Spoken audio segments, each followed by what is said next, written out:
نحمده ونستعينه ونستغفره ونعوذ بالله من شرور أنفسنا ومن سيئات أعمالنا من يهده الله فلا مضل له ومن يضلله فلا هادي له وأشهد أن لا إله إلا الله وحده لا شريك له وأشهد أن محمدا عبده ورسوله فإن خير الحديث كتاب الله وخير الهدي هدي محمد صلى الله عليه وسلم وشر الأمور محدثاتها وكل محدثة بدعة وكل بدعة ضلالة وكل ضلالة في النار.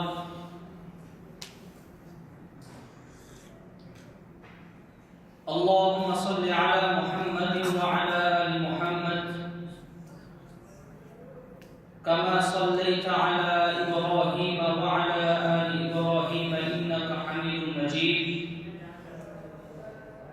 اللهم بارك على محمد وعلى آل محمد كما باركت على إبراهيم وعلى آل إبراهيم إنك حميد مجيد. أما بعد فأعوذ بالله السميع العليم من الشيطان الرجيم. يا أيها الذين آمنوا أطيعوا الله وأطيعوا الرسول ولا تبطلوا أعمالكم. وقال النبي صلى الله عليه وسلم من أحدث في أمرنا هذا ما ليس منه فهو رد. صدق اللہ العظیم. ہر قسم کے حمد و ثنا، تعریفات، تمحیدات اللہ رب العزت کے لیے خاص ہیں. لاکھوں کروڑوں درود و سلام ہوں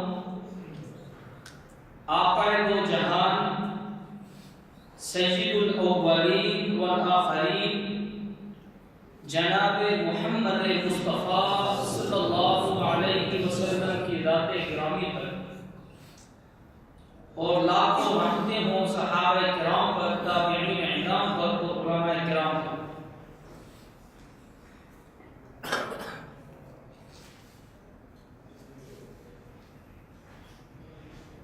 پچھلی مجلس میں میں نے آپ حضرات کے سامنے غلو کی تعریف، غلو کتنی چیزوں میں ہوتا ہے، غلو کے نقصانات کیا ہیں،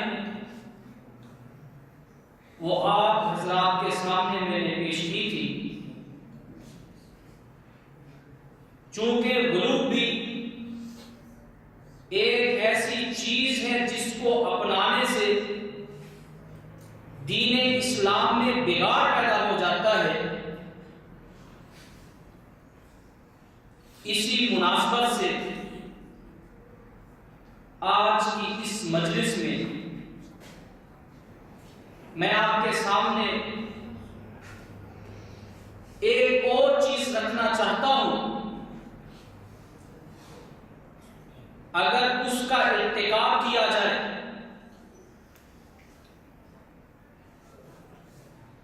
تو انسان کے دین میں خرابی پیدا ہو جاتی ہے، انسان کا دین مسخ ہو جاتا ہے. جہاں پر غلو کے بارے میں نبی علیہ السلام کا یہ فرمان تھا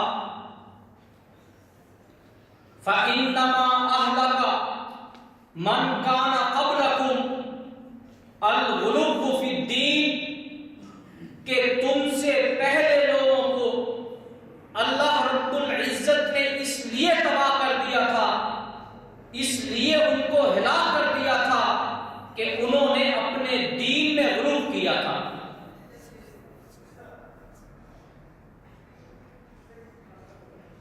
ایسے ہی بدعت ہے، اگر انسان بدعت کو لے لیتا ہے،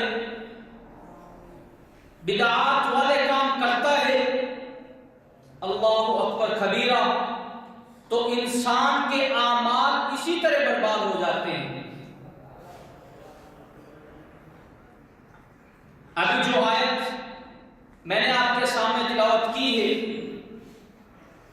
اس میں اللہ رب العزت ارشاد فرماتے ہیں یا ایھا الذین آمنوا، اے وہ لوگوں جو ایمان لے کر آئے ہو، جس نے اللہ رب العزت کی وحدانیت کا اقرار کیا ہے، جس نے اللہ رب العزت کو رب تسلیم کیا ہے، جس نے اللہ رب العزت کو الہ تسلیم کیا ہے، یا ایھا الذین آمنوا، اے وہ لوگوں جو ایمان لائے ہو، اطیعوا اللہ و اطیعوا الرسول، صرف دو چیزیں ذکر کی۔ نمبر ایک، اللہ رب العزت کی اطاعت کرو، وَأَطِيعُوا الرَّسُولَ، اور اس کے رسول کی اطاعت کرو، وَلَا تُبْطِلُوا أَعْمَالَكُمْ، اور اگر ان دو طریقوں سے ہٹ کر تم نے کوئی اور طریقہ اختیار کر لیا تو سمجھ لینا تمہارے اعمال اللہ رب العزت برباد کر دیں۔ شرط یہ ہے کہ اگر کوئی عمل کرنا ہے تو اس عمل پر اللہ رب العزت کی مہر ثبت ہو، نبی علیہ السلام کی مہر لگی ہوئی ہو۔ اگر اس طرح کے کام آپ کریں گے تو آپ کی عبادت قبول ہے، ورنہ نہیں۔ یہ بدعت ہے۔ اور جب ایک مسلمان کلمہ پڑھتا ہے تو کلمے کے کتنے جز ہیں؟ 2 جز ہیں۔ پہلے جز میں وہ اس چیز کا اقرار کرتا ہے لا الہ الا اللہ، کہ اس دنیا میں، اس کائنات میں صرف ایک الہ ہے جس کی عبادت کی جا سکتی ہے، وہ صرف ایک ہستی ہے، صرف وہ ایک ذات ہے جس کی عبادت کی جاتی ہے۔ پہلے جز میں اس چیز کا اقرار کیا جاتا ہے،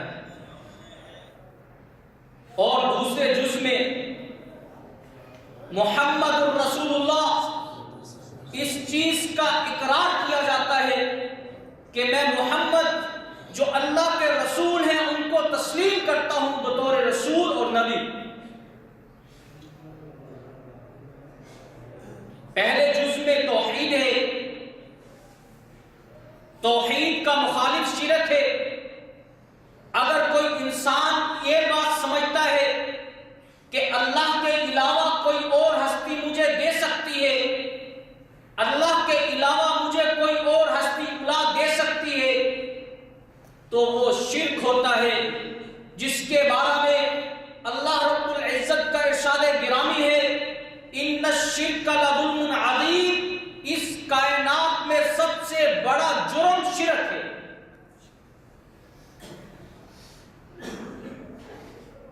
یا بنیا لا تشرک باللہ، شرک انتہائی عظیم ترین گناہ ہے۔ اللہ رب العزت کو یہ شرک کا گناہ نہیں باتا ہے۔ انسان کے سارے گناہ اللہ رب العزت معاف کرنے پہ آ جائے تو کر سکتے ہیں، لیکن شرک ایک ایسا گناہ ہے، ایک ایسی بغاوت ہے جس کو اللہ رب العزت معاف نہیں کرتے۔ توحید کا مخالف توحید کا اپوزٹ وہ شرک ہوتا ہے. جیسے دن کا مخالف رات ہوتی ہے. سفید کالا یہ آپس میں اختلاف رکھتے ہیں. جو سفید ہے وہ کالا نہیں ہو سکتا اور جو کالا ہے وہ سفید نہیں ہو سکتا. اسی طرح رسالت ہے.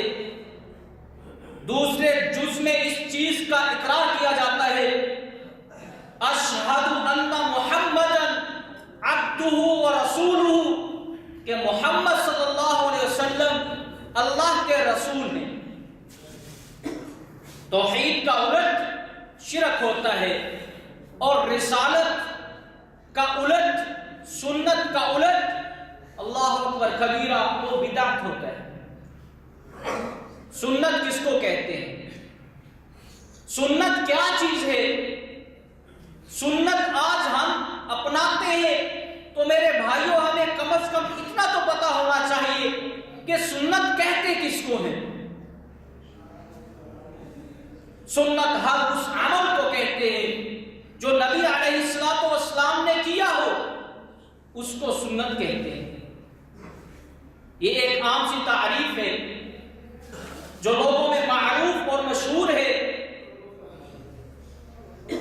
محدثین کرام نے سنت کی 3 قسمیں کی ہیں. ایک سنت قولی ہوتی ہے. سنت قولی کا کیا مطلب ہے؟ کہ جو بات نبی علیہ الصلوۃ والسلام اپنے منہ سے نکالے وہ سنت قولی. صبح و شام کے اذکار ہیں، دعائیں ہیں، یہ نبی علیہ الصلوۃ والسلام کا فرمان ہے، قول ہے، اس کو سنت قولی کہتے ہیں. اگر کوئی آدمی ذکر کرتا ہے اور وہ ذکر نبی علیہ الصلوۃ والسلام بھی کرتے تھے تو وہ سمجھیں کہ اس کا ذکر کرنا سنت کے مطابق ہے. سنت کی دوسری قسم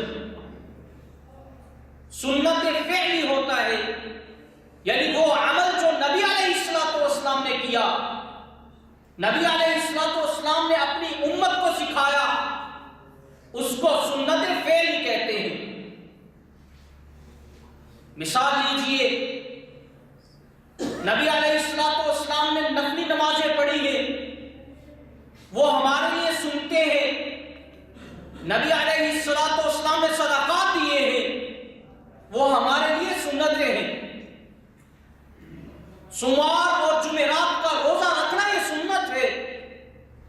شوال کے روزے رکھنا یہ بھی سنت ہے. یہ سنت فعلی ہے، یعنی جس کام کو نبی اکرم صلی اللہ علیہ وسلم نے ادا کیا وہ سنت فعلی ہوتا ہے. اور سنت کی تیسری قسم سنت تقریری. تقریری اس کو کہتے ہیں کہ نبی علیہ الصلوۃ والسلام موجود ہوں اور صحابہ نے کوئی ایسا عمل کیا ہو جس پر نبی علیہ الصلوۃ والسلام خاموش رہے، وہ سنت تقریری ہوتا ہے. اس کی مثال کیا ہے؟ جب صحابہ کرام غزوہ احزاب سے واپس آ رہے تھے تو نبی علیہ الصلوۃ والسلام نے ان سے ارشاد فرمایا کہ تم نے عصر کی نماز بنو قریظہ میں جا کے پڑھنی ہے. صحابہ چل دیے اور عصر کی نماز کا وقت راستے میں ہی پڑ گیا. صحابہ نے دیکھا کہ اب عصر کی نماز کا وقت گزرا جا رہا ہے. بعض صحابہ نے کہا کہ نماز ابھی پڑھ لے، یہ نہ ہو کہ یہ نماز کا وقت ہم سے نکل جائے اور یہ نماز ہماری قضا ہو جائے. آج کسی کو فکر ہے کہ میری نمازیں کتنی قضا ہوتی ہیں، کتنی میں نمازوں کو ادا کرتا ہوں، لیکن صحابہ کا تو یہ عالم تھا کہ ایک نماز بھی قضا نہ ہو جائے. اس وجہ سے بعض صحابہ نے کہا کہ یہ نماز ہم راستے میں ہی پڑھیں، اور بعض صحابہ نے کہا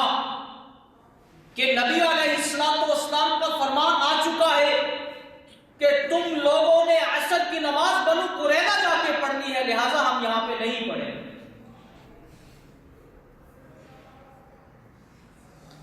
کچھ صحابہ نے نماز راستے میں ہی پڑھی اور کچھ صحابہ نے عصر کی نماز بنو قریظہ میں جا کے پڑھی.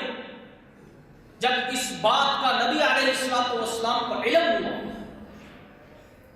تو نبی علیہ السلام نے کسی کو کچھ نہیں کہا، خاموشی اختیار کر لی. جن صحابہ نے راستے میں نماز پڑھی تھی ان کے عمل پر بھی آپ نے خاموشی اختیار کر لی، اور جن صحابہ نے بنو قریظہ میں جا کر نماز پڑھی تھی ان کے عمل بھی نبی علیہ السلام نے خاموشی اختیار کر لی. اس کو سنت تقریری کہا جاتا ہے. سنت کی 3 قسمیں، قولی، فعلی اور تقریری، یہ 3 ہی قسمیں سنت کی ہوتی ہیں. اللہ اکبر کبیرہ. اور میرے بھائیوں، ہم عبادات کرتے ہیں، کیا ہم نے کبھی سوچا ہے کہ میری یہ عبادت کیا سنت کے مطابق بھی ہے کہ میں اپنی طرف سے اس کو کر رہا ہوں؟ کیا یہ نبی علیہ السلام کا قول بھی ہے؟ کیا یہ نبی علیہ السلام کا عمل بھی ہے؟ یا کیا یہ ان اعمال میں شامل ہے جو نبی علیہ السلام کے سامنے کیے گئے اور نبی علیہ السلام نے ان پر خاموشی اختیار کی؟ نبی علیہ السلام فرماتے ہیں، صحیح بخاری کی روایت ہے، من احدث فی امرنا، جس شخص نے ہمارے اس دین میں کسی قسم کا اضافہ کیا، اور یاد رکھ لو ما لیس منہ، اور وہ اضافہ میں نے نہ کیا ہو، فہو رد، وہ عمل مردود ہے، اس عمل کو قبول نہیں کیا جائے گا. جس عمل پر رسول اللہ کی مہر نہ ہو صلی اللہ علیہ وسلم، اس عمل کو اللہ رب العزت پریفر نہیں کریں گے، اس کو اہمیت نہیں دی جائے گی جس عمل کو رسول اللہ صلی اللہ علیہ وسلم نے نہ کیا ہو. ایک حدیث آپ کے سامنے ذکر کرتا ہوں. اللہ اکبر کبیرہ. اس دن کے بارے میں جس دن سورج سروں پر ہوگا، سورج سروں کے انتہائی قریب ہوگا، تدنو الشمس من الرؤوس ويتبخر العطش من الناس، اور لوگوں کو پیاس کی شدت ہوگی، لوگ پیاس کی وجہ سے تڑپ رہے ہوں گے. میدان محشر میں جب اللہ رب العزت ساری مخلوق کو اکٹھا کرے، محدثین نے لکھا ہے وَيَشْتَدَّ الْقَرْبُ بِهِمْ حَتَّى يَطْلَبُوا بَدَلَ الْحِسَابِ، یہاں تک کہ نیک لوگ بھی، اللہ کو ماننے والے، رسول اللہ کی پیروی کرنے والے، وہ لوگ بھی اس چیز کو محسوس کریں گے اور اس چیز کا مطالبہ کریں گے ایک دوسرے سے کہ حساب کب شروع ہوگا، حساب جلدی. قیامت کا دن ہے، انتہائی تلخی ہے، کسی کا کوئی کارساز نہیں ہے، کسی کا کوئی محافظ نہیں ہے. آج بندہ اور بندے نواز سارے ایک ساتھ میں کھڑے ہیں. نبی اکرم صلی اللہ علیہ وسلم فرماتے ہیں وَجَعَلَ لِكُلِّ نَبِيٍّ مِّنَ الْأَنْبِيَاءِ حَوْض، ہر نبی کو ایک اللہ رب العزت حوض عطا کرے گا، اور اس حوض سے وہ نبی اپنی امت کو پانی پلائے گا. اور مجھے بھی ایک حوض عطا کیا جائے گا جس کا نام کوثر ہوگا. اور یہ حوض کوثر کیسا حوض ہے؟ ان ماءہ شدید البیاض من اللبن، کہ اس کا رنگ دودھ سے زیادہ سفید ہے. وَأَحَلَّ مِنَ الْعَسَلِ، جس کا پانی شہد سے زیادہ میٹھاس ہے، شہد سے زیادہ میٹھا ہے، ایسا پانی جو شہد سے زیادہ مٹھاس رکھتا ہے، یہ ایسا حوض کوثر ہے۔ وَأَنَّ سَعْتَهُ كَمَا بَيْنَ أَيْلَهُ وَصَنْعَا، اور یہ ایک ایسا حوض ہے جس کی وسعت بہت زیادہ ہے، اور یہ ایسا حوض ہے وَأَنَّ عَدَدَ كُوسَهُ كَعَدَدِ نُجُومِ السَّمَاءِ، اس کے اتنے گلاس ہیں، اس کے اتنے پینے والے ہیں، گلاس اس کے اتنے ہیں جتنے آسمان میں تارے ہوتے ہیں۔ اور اس کی سب سے بڑی خوبی یہ ہے وَأَنَّ مَنْ شَرَبَ مِنْهُ لَا يَظْمَأُ أَبَدًا، کہ جو شخص ایک مرتبہ اس حوض سے پانی پی لیتا ہے اسے کبھی بھی پیاس نہیں لگتی۔ إِنَّا أَعْطَيْنَاكَ الْكَوْثَرَ، ہم نے آپ کو یہ حوض کوثر عطا کیا ہے۔ فَصَلِّ لِرَبِّكَ وَانْحَرْ، اللہ کے لیے نماز پڑھ اور اللہ کے لیے ہی قربانی کر۔ اللہ اکبر کبیرہ۔ صحیح بخاری کی روایت ہے، نبی اکرم صلی اللہ علیہ وسلم فرماتے ہیں کہ قیامت کے دن میں حوض کوثر پر کھڑا ہوں گا، لوگ میرے پاس آ رہے ہوں گے اور میں دیکھوں گا کہ ایک جماعت، ایک گروپ ہے، چند لوگ ہیں، وہ بھی پانی پینے کے لیے میرے پاس آ رہے ہیں۔ میں ان کو دیکھوں گا اور وہ مجھ کو دیکھیں گے۔ عرفہم ویعرفونی، وہ مجھ کو پہچان لیں گے اور میں ان کو پہچان لوں گا۔ یہ ہمارا رسول ہے، ہم اس پر ایمان لے کر آئے ہیں اور یہ میرے امتی ہیں۔ نبی علیہ الصلوۃ والسلام بھی پہچان لیں، لیکن ہوگا کیا؟ ثم یحال بینی و بینہم، ان بدقسمت گروہ کے درمیان اور میرے درمیان ایک پردہ حائل کر دیا جائے گا، اور وہ پردہ لوگ جو میرے سامنے تھے ان کو مجھ سے ہٹا دیا جائے گا۔ نبی اکرم صلی اللہ علیہ وسلم فرماتے ہیں کہ میں سوال کروں گا، انہم منی، یہ لوگ تو مجھ سے ہیں، یہ لوگ تو مجھ کو ماننے والے ہیں، پھر ان کو کیوں دھتکارا جا رہا ہے، ان کو کیوں مجھ سے دور کیا جا رہا ہے؟ اللہ اکبر کبیرہ۔ تو نبی علیہ الصلوۃ والسلام سے کہا جائے گا، انک لا تدری، آپ نہیں جانتے، ما بدلوا بعدک، کہ انہوں نے، انہی لوگوں نے آپ کے بعد آپ کے دین کو بدل ڈالا۔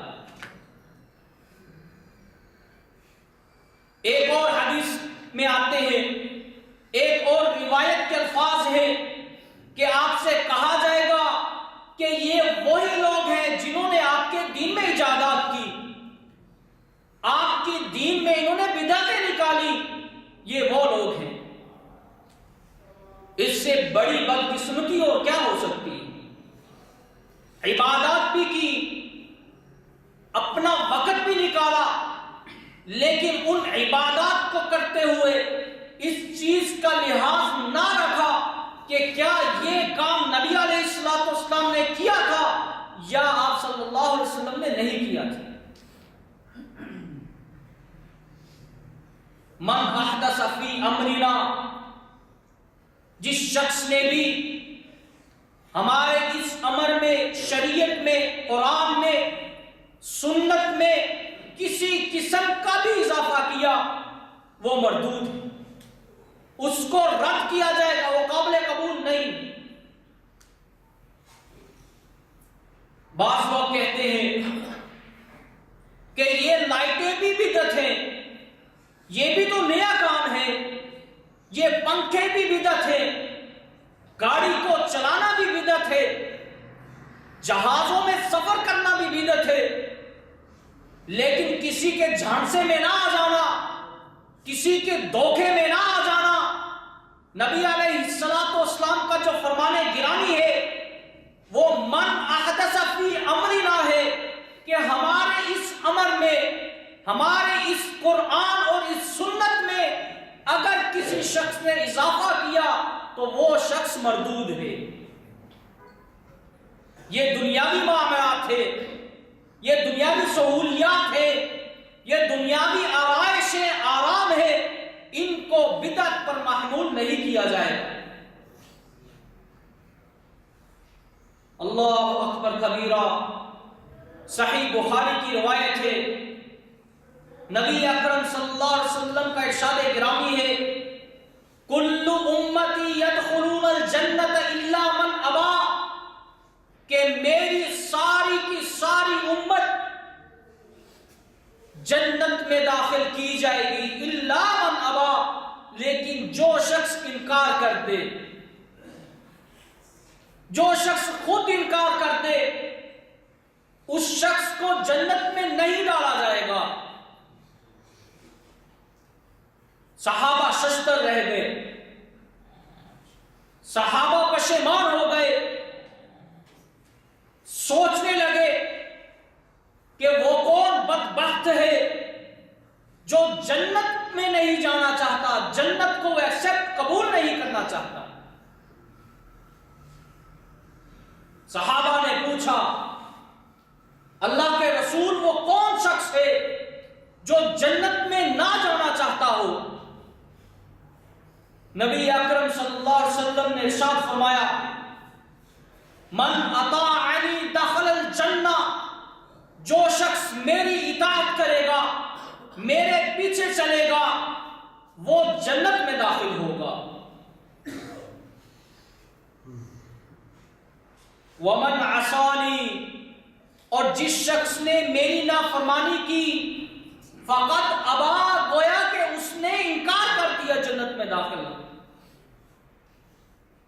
اس نے خود ہی انکار کر دیا، کیونکہ قرآن مجید میں اللہ رب العزت کا ارشاد گرامی ہی یہی ہے، یا ایھا الذین آمنوا اطیعوا اللہ واطیعوا الرسول، اللہ کی پیروی کرو، اللہ کی اطاعت کرو، جو قرآن کہتا ہے اس پر عمل کرو،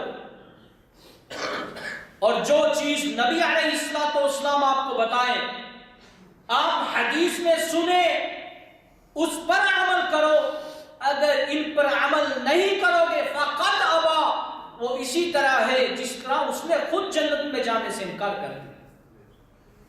کتنی بڑی بدبختی، ساری زندگی عبادات کرتے ہوئے نکل گئی، اپنی پیشانیوں پہ محراب بنا لیے، سجدے کیے، اللہ کے سامنے رکوع بھی کیے، لیکن نبی علیہ الصلوۃ والسلام کے اگر بتائے ہوئے طریقے پر ہماری نماز نہیں ہے تو میرے بھائیوں یہ نمازیں ہمارے منہ پر مار دی جائیں۔ کبھی ہم نے سوچا ہے کہ یہ نماز جو میں پڑھتا ہوں 40-50 سال ہو گئے ہیں، میں نے کبھی نماز نہیں چھوڑی ہے، کبھی میں نے یہ بات سوچی ہے کہ کیا یہ میری نماز سنت کے مطابق ہے یا میری یہ نماز سنت کے مطابق نہیں؟ صلو رأیتمونی کما اصلی، نبی علیہ الصلوۃ والسلام کا ارشاد گرامی ہے، اپنی طرف سے نماز نہیں پڑھنی، مجھ کو دیکھ کر نماز پڑھنی ہے۔ جس طرح میں نماز ادا کرتا ہوں، جس طرح میں رکوع اور سجود کرتا ہوں، اس طرح تم نے رکوع اور سجود کرنے، پھر نماز قبول ہو۔ یہ تو ایک عام سی بات ہے نا کہ اگر کوئی استاد اپنے طلبہ کو پڑھاتا ہے اور پھر ان کا امتحان لیتا ہے، اور اگر طلبہ نے وہ امتحان کتاب کے مطابق نہیں لکھا ہوتا یا استاد کی تعلیمات کے موافق نہیں لکھا ہوتا تو استاد اس طالب علم کو فیل کر دیتا ہے۔ کیا وجہ؟ وہ وجہ کیا ہے؟ وہ وجہ یہ ہے کہ جو طریقہ استاد نے بتایا تھا اس طریقے کے مطابق اس نے وہ پرچہ حل نہیں کیا جس کی وجہ سے وہ ناکامی سے ہمکنار ہوا. تو دین کے معاملات ہے، نماز ہے، ذکر و اذکار ہے، ان کو تولنے اور جھانچنے کے لیے اللہ رب العزت نے اگر کسوٹی بنائی ہے، اطیع اللہ و اطیع الرسول، صرف دو کسوٹی، دو میزان بنائے ہیں. ایک میزان کتاب اللہ ہے، اللہ رب العزت کی کتاب ہے، اور دوسرا رسول اللہ صلی اللہ علیہ وسلم کی سنت مبارکہ ہے. اللہ اکبر کبیرہ. نبی اکرم صلی اللہ علیہ وسلم اپنے ہر خطبہ میں ان الفاظ کو دہرایا کرتے تھے، فَإِنَّ خَيْرَ الْحَدِيثِ کتاب اللہ، کہ اس کائنات میں اگر سب سے بہترین چیز ہے، بہترین بات ہے، تو وہ اللہ رب العزت کا کلام ہے. ایک روایت میں فَإِنَّ خَيْرَ الْحَدِيثِ کتاب اللہ آتا ہے، اور ایک روایت میں فَإِنَّ أَحْسَنَ کتاب اللہ کے لفظ بھی آتے ہیں. سب سے بہترین بات اللہ رب العزت کی بات ہے، اور سب سے بہترین ہدایت وہ ہے جو نبی علیہ السلام نے کرائے ہیں. وَخَيْرَ الْهَدِي هَدِي محمد صلی اللہ علیہ وسلم. سب سے بہترین ہدایت، سب سے بہترین راستہ وہی ہے جو نبی علیہ السلام نے کرائے ہیں. اور آگے کیا فرماتے ہیں؟ وَشَرَّ الْأُمُورِ مُحْدَثَاتُهَا، کہ سب سے بدترین اعمال وہ ہے جو انسان دین میں شامل کر لیتا ہے. اور آگے فرمایا وَكُلُّ مُحْدَثَةٍ بِدْعَةٍ، دین میں کیے ہوئے اضافے اس کو بدعت کہتے ہیں. اور فرمایا وَكُلُّ بِدْعَةٍ ضَلَالَةٍ، کہ ہر قسم کی بدعت گمراہی ہے. اگر بدعت کا ارتکاب ہو گیا تو وہ یہ نہ سمجھے کہ وہ دین اسلام میں ہے، آپ اس کو کرتے ہیں، وہ بدعت ہے. وَكُلُّ بِدْعَةٍ ضَلَالَةٍ وَكُلُّ ضَلَالَةٍ فِي النَّارِ، اور یہ جو گمراہی ہے یہ جہنم میں لے جانے والی ہے، جنت میں نہیں لے جانے والی. کتنا بڑا یہ عمل ہے جس کی وجہ سے اللہ رب العزت کتنے لوگوں کو جہنم میں ڈال دیں گے.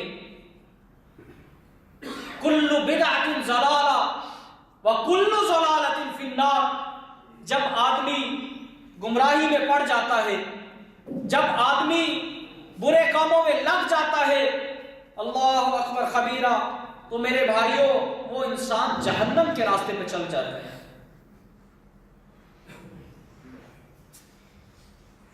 اور یہ کرتا کون ہے؟ اس کے خالقین کون ہے؟ اللہ رب العزت ارشاد فرماتے ہیں هو الذی انزل علیک الکتاب آیات محکمات، کہ یہ جو میں نے قرآن مجید اتارا ہے، یہ جو موسیٰ میں نے آپ کو دیا ہے، فیہ آیات محکمات ہن ام الکتاب، اس میں کچھ آیتیں، کچھ مسائل، کچھ اعمال تو ایسے ہیں جو بالکل واضح ہیں. وَأُخَرُ مُتَشَابِهَاتٍ، اور لیکن کچھ اعمال، کچھ آیتیں ایسی ہیں جو پوشیدہ ہیں، جن سے اشتباہ ہو سکتا ہے، جن سے انسان کو غلطی لگ سکتی ہے. اللہ رب العزت فرماتے ہیں فَأَمَّا الَّذِينَ فِي قُلُوبِهِمْ زَيْغٌ فَيَتَّبِعُونَ مَا تَشَابَهَ مِنْهُ ابْتِغَاءَ الْفِتْنَةِ، جن لوگوں کے دل ٹیڑھے ہو، جن لوگوں کے دلوں میں بیماری ہو، وہ دین میں فساد لانا چاہتے ہو، تو وہ ان آیات کو اپنے معنی مفہوم سے سمجھاتے اور سمجھتے ہیں. لا تقربوا الصلاۃ، نماز کے قریب نہ جاؤ، صرف یہی معنی لے لیا، اس سے معاملہ یہ گڑا کہ نماز کون سی فرض ہے. وانتم سکارا، اس کو چھپا لیا، اللہ رب العزت فرماتے ہیں کہ ایسے لوگ ہیں کہ جب وہ مشتبہ آیات کو دیکھتے ہیں ان سے پھر معاملات اخذ کر کے لوگوں کو بہکا دیتے ہیں. مقصد کیا ہوتا ہے؟ اللہ اکبر کبیرہ، ابتغاء الفتنہ، اس سے وہ فتنہ برپا کرتے ہیں، آپس میں لڑائی جھگڑے اور فساد کرتے ہیں. وابتغاء تأویلہ، اور اللہ رب العزت کے لائے ہوئے کلام میں جب وہ کوئی اس طرح کا حکم دیکھتے ہیں جو حکم ان کی طبیعت کے موافق نہیں ہوتا، وابتغاء تأویلہ، تو پھر اس کی تعویل کرتے ہیں، اس کو موڑ دیتے ہیں. وما يعلم تأویلہ الا اللہ، لیکن ان مشتبہ آیات کی تعویلات یہ نہیں جانتے، اللہ رب العزت بہتر جانتے ہیں. ایک اور مقام پر اللہ رب العزت ارشاد فرماتے ہیں فَلْيَحْذَرِ الَّذِينَ يُخَالِفُونَ عَنْ أَمْرِهِ، وہ لوگ کیوں نہیں ڈرتے ہیں، ان کے دل میں کیوں خوف نہیں آتا ہے، ان کا دل کیوں نہیں لرزتا ہے، جو لوگ ہمارے اس لائے ہوئے امر قرآن اور سنت کی مخالفت کرتے ہیں. اور سزا بھی بتا دی، اور سزا بھی بہت سخت بتائی. اگر کوئی شخص اس طرح کا عمل کرتا ہے، اس طرح کا کام کرتا ہے جو سنت کے مطابق نہیں ہے، اللہ رب العزت فرماتے ہیں ان تصیبہم فتنۃ او یصیبہم عذاب علیم، اگر تم بدعتوں میں پڑ جاتے ہو، بدعات کا ارتکاب کرتے ہو، ایسے اعمال کرتے ہو جن کو نبی علیہ السلام نے نہیں فرمایا ہے، تو پھر یاد رکھنا دنیا میں تمہارے لیے یہ سزا ہے کہ اللہ رب العزت تم میں فساد برپا کر دیں گے. تم آپس میں لڑو گے، آپس میں تم اپنی گردنیں کاٹو گے، ایک دوسرے کا خون بہاؤ گے. یہ تمہارے لیے دنیاوی سزا ہے. اور اخروی سزا کیا ہے؟ او یصیبہم عذاب علیم، اگر تم نے ان بدعات کو نہ چھوڑا، ان بدعات کے اعمال کو ترک نہ کیا، تو قیامت میں تمہاری سزا یہ ہوگی کہ تم کو میں دردناک عذاب دوں گا. اللہ اکبر کبیرہ. سورۃ حشر میں اللہ رب العزت کا ارشاد گرامی ہے وما آتاکم الرسول فخذوہ، اور لوگوں تمہارے پاس رسول جو لے کر آتے ہیں اس کو تسلیم کیا کرو. وما آتاکم الرسول فخذوہ، اس کو لے لیا کرو، اور جس چیز سے وہ روکے اس سے رک جایا کرو. وما نہاکم عنہ فانتہوا، جس چیز سے وہ تم کو روکے اس چیز سے تم باز آ جایا کرو، اس سے رک جایا کرو. واتقوا اللہ، اللہ سے ڈرتے رہنا. جو عمل کرتے ہو وہ سنت کے مطابق کرنا. اگر سنت کے مطابق وہ تمہارا عمل نہ ہوا، ان اللہ شدید العقاب، اللہ رب العزت سخت ترین عذاب دینے والا ہے. اور اس چیز کو وہی شخص سمجھ سکتا ہے جو اللہ کی عظمت سے، اللہ رب العزت کی کبرائی سے آشنا ہے، اللہ رب العزت کی طاقتوں کو وہ سمجھتا ہے. اگر وہ سمندروں کو حکم دے دے تو یہ تمہاری بنائی ہوئی چیزیں سب ملیا میٹ ہو جائیں.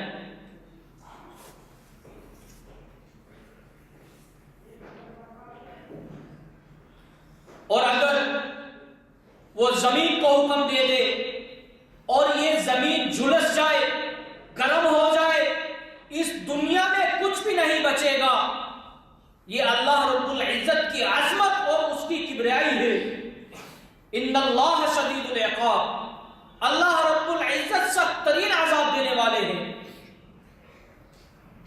اور نبی اکرم صلی اللہ علیہ وسلم کا ارشاد گرامی بھی سنیے.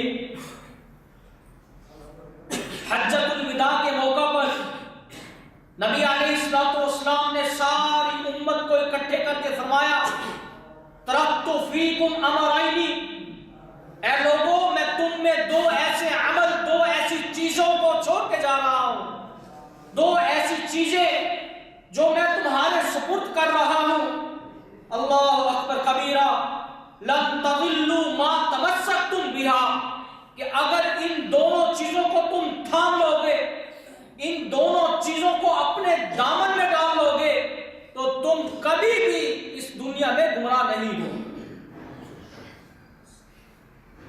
اگر تم نے ان دو چیزوں کو تھام لیا تم گمراہی سے نکل جاؤ گے۔ وہ دو چیزیں کون سی ہیں؟ کتاب اللہ و سنتی، ایک اللہ رب العزت کا بھیجا ہوا قرآن ہے، اور ایک میری سنت ہے۔ اگر تم نے ان دو چیزوں کو پکڑ لیا ہے تو سمجھ لو کہ تم اپنے ایمان کو تم نے بچا لیا ہے، اور تم نے اس مقصد کو، اس منزل کو پا لیا ہے جس کا اللہ رب العزت نے تجھ کو مکلف بنایا تھا۔ اور اگر تو نے ان دونوں چیزوں میں سے ایک چیز کو چھوڑ دیا ہے تو یاد رکھنا کہ تمہاری ساری زندگی خسارے میں ہے، تمہارے اعمالوں کو برباد کر دیا جائے گا۔ اور اسی طرح اللہ اکبر کبیرہ، سورہ مائدہ ہے، آیت نمبر 3 ہے، حجۃ الوداع کا ہی موقع ہے، 9 عرفہ ہے، عرفہ کا دن ہے، 9 ذو الحجہ ہے۔ حضرت عمر رضی اللہ عنہ فرماتے ہیں کہ یہ آیت عرفہ کے دن، 9 ذو الحجہ کے دن نازل ہوئی، اور آپ کو پتہ ہے حج کے چند ہی دنوں بعد نبی علیہ الصلوۃ والسلام کا وصال ہو جاتا ہے۔ اور اس موقع پر، جس موقع پر امت محمدی اکٹھی ہے، آپ علیہ الصلوۃ والسلام کے ساتھ حج کرنے کے لیے آئے ہیں، اللہ رب العزت نے قرآن مجید کی یہ آیت نازل فرما دی، الیوم اکملت لکم دینکم، کہ آج کے دن یہ دین مکمل کر دیا گیا ہے، اس میں اب کوئی کمی پیشی نہیں ہوگی، اس میں جو کچھ نازل کرنا تھا اللہ رب العزت نے وہ نازل کر دیا ہے۔ اور جب سورۃ النصر اللہ رب العزت نے نازل فرمائی، حضرت ابو بکر رو پڑتے ہیں، صحابہ نے کہا کہ اس ابو بکر کو کیا ہو گیا ہے جس نے یہ سورت سنتے ہوئے رو دیے ہیں؟ حضرت ابو بکر فرماتے ہیں کہ تم کو پتہ نہیں، اذا جاء نصر اللہ والفتح، فتح آ گئی ہے، جس کام کے لیے رسول اللہ کو بھیجا گیا تھا وہ کام اب مکمل ہو چکا ہے، اب نبی علیہ الصلوۃ والسلام کے جانے کا وقت ہے۔ حضرت ابو بکر رضی اللہ تعالیٰ عنہ سمجھ آتے ہیں یہ معاملہ، وہ بھانپ لیتے ہیں کہ اب نبی علیہ الصلوۃ والسلام جانے والے۔ الیوم اکملت لکم دینکم واتممت علیکم نعمتی، یہ دین میری نعمت ہے، یہ میں نے تم پر نچھاور کر دی ہے۔ اس نعمت کو، اس رحمت کو اور اس برکت کو اللہ رب العزت نے مکمل کر دیا ہے، اور دین سیکھنے والوں پر کیوں نہ رحمتے ہو، ان پر اللہ رب العزت کی برکت کیوں نازل نہ ہو؟ اللہ رب العزت کا وعدہ ہے، وَرَضِيتُ لَكُمُ الْإِسْلَامَ دِينًا، اور تمہارے لیے پسندیدہ ترین دین اللہ رب العزت نے دین اسلام کو بنایا ہے۔ اور دین اسلام کن چیزوں سے بنتا ہے؟ کتاب اللہ و سنت رسول اللہ۔ دین تو، اسلام تو بنتا ہے ان دو چیزوں سے، ایک اللہ رب العزت کی کتاب سے اور دوسرا نبی اکرم کے فرمان سے۔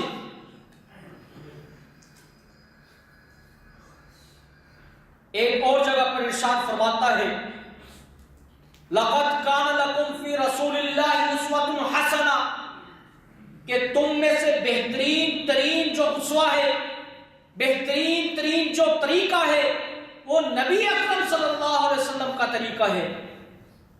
اپنے اعمالوں کی جائزہ لو، اپنے اعمالوں کو دیکھو، اپنے ذکر و اذکار پر نظر ثانی کرو، کہ کہیں یہ رسول اللہ صلی اللہ علیہ وسلم کے بتائے ہوئے طریقے کے خلاف تو نہیں؟ کیا یہ اذکار، یہ ذکر جو میں کرتا ہوں، کیا میں یہ ذکر اذکار صبح و شام جو کرتا ہوں، کیا اس کی دلیل رسول اللہ صلی اللہ علیہ وسلم سے ملتی ہے کہ نہیں ملتی؟ اگر وہ نہ تو نبی اکرم صلی اللہ علیہ وسلم کے قول سے ملے، نہ آپ علیہ السلام کے فعل سے ملے، تو سمجھ لینا کہ یہ تیرا عمل بدعت میں شمار ہوگا، یہ سنت میں شمار نہیں ہوگا، کیونکہ یہ اسی طالب کی طرح ہے جس نے امتحان تو حل کیا ہے، پیپر تو دیا ہے، لیکن اس نے سوالات نہ تو کتاب کے موافق لکھے ہیں اور نہ استاد کے بتائے ہوئے طریقے کے مطابق لکھے۔ اور رسول اللہ صلی اللہ علیہ وسلم کیوں اسوہ ہیں؟ وَمَا يَنْطِقُ عَنِ الْهَوَىٰ إِنْ هُوَ إِلَّا وَحْيٌ يُوحَىٰ، یہ رسول صلی اللہ علیہ وسلم اپنی طرف سے کچھ نہیں کہتے ہیں۔ وَمَا يَنْطِقُ عَنِ الْهَوَىٰ، اپنے نفس سے کوئی بات نہیں کرتے ہیں۔ إِنْ هُوَ إِلَّا وَحْيٌ يُوحَىٰ، یہ نبی تو وہی بات کرتے ہیں جو ہم ان کی طرف وحی کرتے ہیں۔ وحی کے بنا یہ اپنے لبوں کو جنبش نہیں دیتے ہیں۔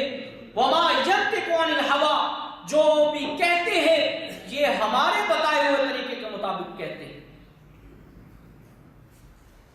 اللہ اکبر کبیرہ۔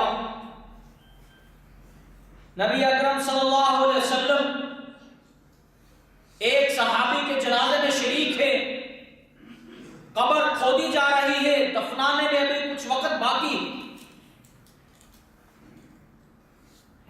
نبی کائنات صلی اللہ علیہ وسلم اپنی چھڑی لیتے ہیں، اپنی چھڑی سے مٹی پر ایک سیدھی لائن لگاتے ہیں،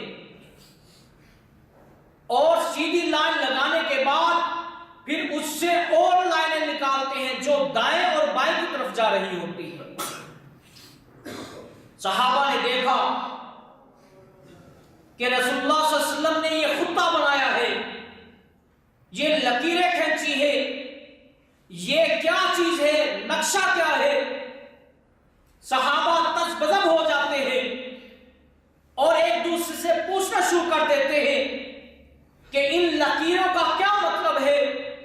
اور بعض صحابہ سمجھتے ہیں کہ ابھی کچھ اللہ رب العزت کی طرف سے وحی کا نزول ہوا ہے، ابھی نبی اکرم صلی اللہ علیہ وسلم کچھ بتانے والے ہیں، کچھ انتظار میں، کچھ چین گویاں کرتے ہوئے۔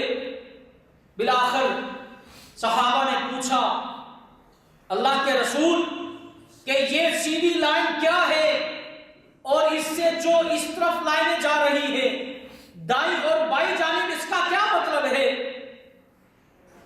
نبی علیہ السلام نے اپنا سر اوپر اٹھایا، فرمایا ان ھذا صراط مستقیما، کہ یہ جو سیدھی لائن جا رہی ہے، اس سیدھی لائن کو تم دیکھ رہے ہو، ان ھذا صراط مستقیما، یہ میرا راستہ ہے جو بالکل سیدھا ہے، جو بالکل سیدھا جنت میں داخل ہوتا ہے۔ اور فرمایا فاتبعوہ، اسی راستے کی پیروی کرنا، میرے پیچھے ہی آنا، میری ہی اطاعت کرنا، میرے ہی قول و فعل پر عمل کرنا، فاتبعوہ، اسی لائن پہ چلتے رہنا۔ اور فرمایا وَلَا تَتَّبِعُوا السُّبُلَ، اور یہ جو میں نے اور لائنیں نکالی ہے، یہ ساری لائنیں جہنم میں جاتی ہیں، اس پر نہ چلنا، اور اگر چلو گے، اگر دین اسلام سے ہٹو گے، اللہ کی بتائی ہوئی تعلیمات سے دور ہو جاؤ گے، سنت کو اختیار نہیں کرو گے، تو فَتَفَرَّقَ بَيْنَكُمْ، اللہ رب العزت تم میں تفرقہ ڈال دے گا، اللہ رب العزت تم میں دوریاں پیدا کر دے گا۔ اور فرمایا ذَلِكُمْ وَصَّاكُمْ بِهِ لَعَلَّكُمْ تَتَّقُونَ، میں تم کو یہ وصیت کرتا ہوں، یہ میری وصیت سمجھنا کہ میرا ہی راستہ اپنانا اور کسی اور کا راستہ نہ اپنانا۔ اللہ اکبر کبیرہ۔ اللہ رب العزت قرآن مجید میں ارشاد فرماتے ہیں هل اتاک حدیث الغاشیہ، اور لوگوں کیا تم نے وہ بات نہیں سنی، اس دن کے بارے میں نہیں سنا، الغاشیہ جس دن لوگوں کو وہ اپنے اندر ڈھانپ لے گی۔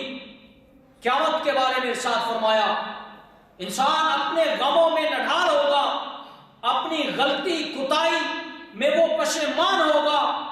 وجوہ یومئذ خاشعہ، اور یہ وہ دن ہوگا جس دن چہرے ندامت پر ہوں گے، چہروں پہ شرمندگی چھائی ہوگی۔ عاملۃ ناصبہ، اور یہ وہ دن ہوگا کہ جو لوگ اس دنیا میں عمل کرتے رہے، عبادات کرتے رہے، اللہ رب العزت کا ذکر کرتے رہے، ناصیہ عاملۃ ناصبہ، انتہائی زیادہ انہوں نے مشقت کے ساتھ عبادات کی، انتہائی مشقت کے ساتھ انہوں نے اذکار کیے، تصلا نارا حامیہ، لیکن ان کا انجام یہ ہوگا کہ ان میں بھڑکتی ہوئی آگ میں ڈال دیا جائے گا۔ اور ان کا حال کیا پوچھتے ہو؟ تسقا من عین آنیہ، جہنم کا گھولتا ہوا پانی ان کو پلایا جائے گا۔ امام مالک سے کسی نے سوال کیا کہ جب یہ آیات پڑھی جا رہی تھی تو حضرت عمر رضی اللہ عنہ کیوں رو پڑے تھے؟ تو امام مالک فرماتے ہیں کہ وہ مسلمانوں کی ان چیزوں پر رو رہے تھے، مسلمانوں کے ان اعمال پر رو رہے تھے، ان مسلمانوں کے اعمال پر پچھتاوا کر رہے تھے جن لوگوں نے اپنی ساری زندگی دین میں گزار دی اور ان کو یہ تک پتہ نہ چلا کہ یہ میرا کیا ہوا عمل کیا سنت کے مطابق بھی ہے کہ نہیں ہے۔ وہ نادانی اور جہالت میں بدعت کا ارتکاب کرتا رہا۔ امام مالک فرماتے ہیں کہ کاش انسان اس وقت یہ سوچے گا کہ کیوں نہ میں نے اللہ رب العزت سے پناہ مانگی تھی ان کاموں سے، کیوں نہ میں اللہ کی پناہ میں آیا تھا، کیوں نہ میں نے ان بدعات کو چھوڑ دیا تھا، کیوں میں نے اللہ کے رسول کے طریقے کو نہیں اپنایا تھا۔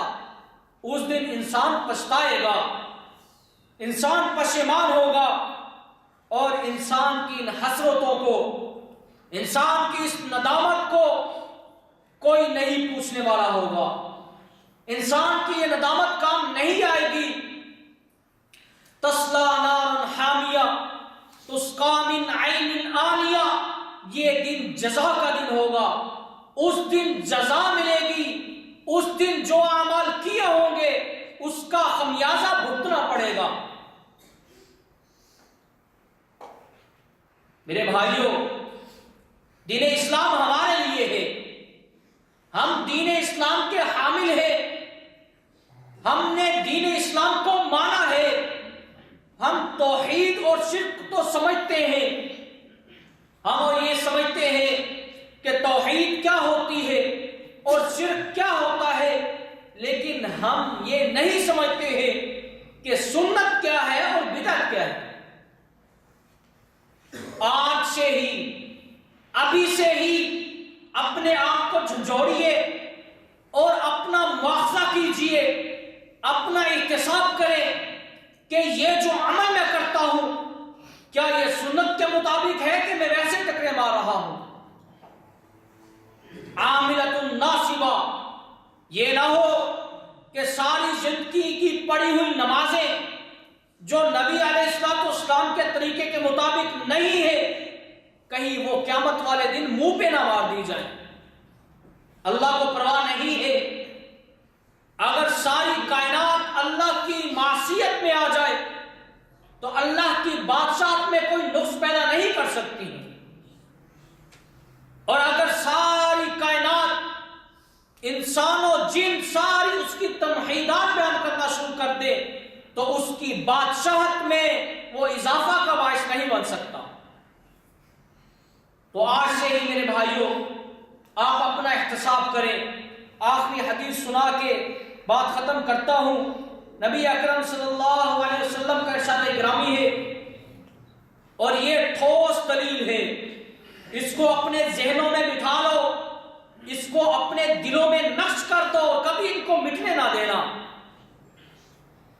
اس بات کو کبھی بھی اپنے ذہن سے اترنے نہ دینا۔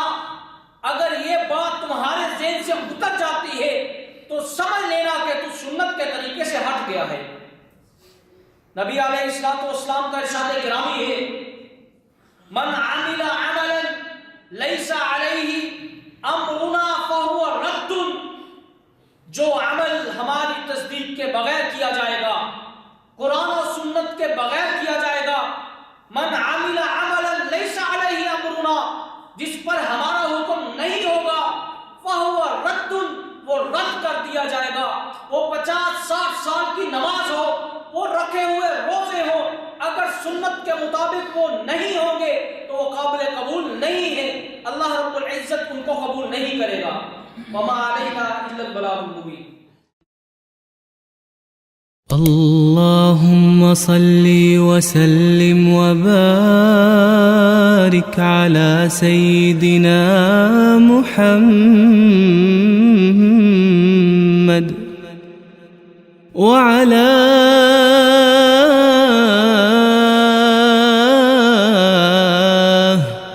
آله وصحبه أجمعين۔